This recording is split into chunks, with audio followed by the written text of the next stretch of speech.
here with Dr. Ryan Brown. Ryan, you're the Managing Director for Measurement at the Doerr Institute for New Leaders here in Rice University. I am amazed about the work you're doing. You got a great background. You're a tenured professor, senior professor at the University of Oklahoma. You've written a great book called Honor Bound about the impact of culture. I just love the work you're doing in measurement. I have a degree in math myself, so I'm very, very impressed. Why is this so important? Well, I would say it's not just important, it's critical. People make claims all the time about what they're doing and the kind of impact that it has on other people or on the world, and yet they rarely actually measure the outcomes of what they're doing. So at the Doerr Institute, that is a fundamental principle that we operate by, that whatever we do, we measure outcomes to make sure that we're having the effect that we mean to have, so that if we're not having that effect, we can change what we're doing. Do you ever get challenges from people who say, why are you spending resources on all this measurement stuff? We do get challenged by that occasionally. People wonder why we divert attention or time or money to measuring things instead of just pouring all that into developing students, which is exactly what we want to do. That's our mission, right. Developing students. But then the question becomes, how do we know that we're actually developing them? How do we know that we're not just entertaining them or giving them a happy experience, which we can do in a lot of different ways that wouldn't cost us nearly as much time and money. So for us, it's important that we actually achieve our mission, and to know if we're achieving that, we have to be measuring outcomes. See, what I love about what you do, if I look at it through the prism of my own life, is I'm often asked to give keynote speeches. Now, of course, I do executive coaching, which there are measurements, and I don't get paid if my clients don't get measures. I measure everything. I'm like you.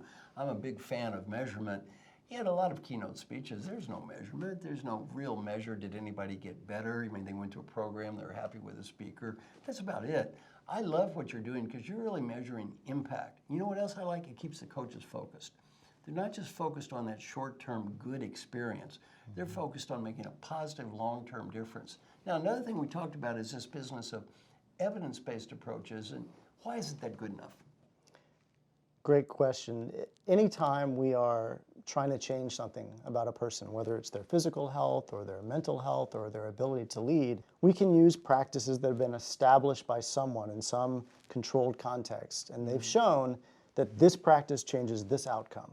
That's an evidence-based practice. Right. We want to import those kinds of practices, but that's not enough because we need to know, does it work here? Does it work with these people versus those people? Are we being successful in doing it? So it really doesn't matter if somebody else is successful with a program or intervention if it doesn't work for us or it doesn't work for students where it might work with executives. So we use evidence-based practices all the time, but we take a further step to ask, is it successful here? See, I love what you're doing. I work with a lot of corporate executives, and they like measurement. They live and die with measurement every day. They can't fake it. And if I'm a corporate executive and I see that your graduate is a person who's had a coach, who's taken coaching seriously and who's measured and who gets measurable positive improvement, that would mean a whole lot to me. One of the most common questions I get when I'm coaching a future CEO, so this goes all the way to the top, is this person coachable? And if the answer is yes, what that shows is, okay, maybe the person has a little bit to do better, yet the person is open-minded, they're willing to listen, they're willing to learn, they're coachable. And teaching this to students at a young age, I think, is just amazing. So congratulations on the great work you're doing.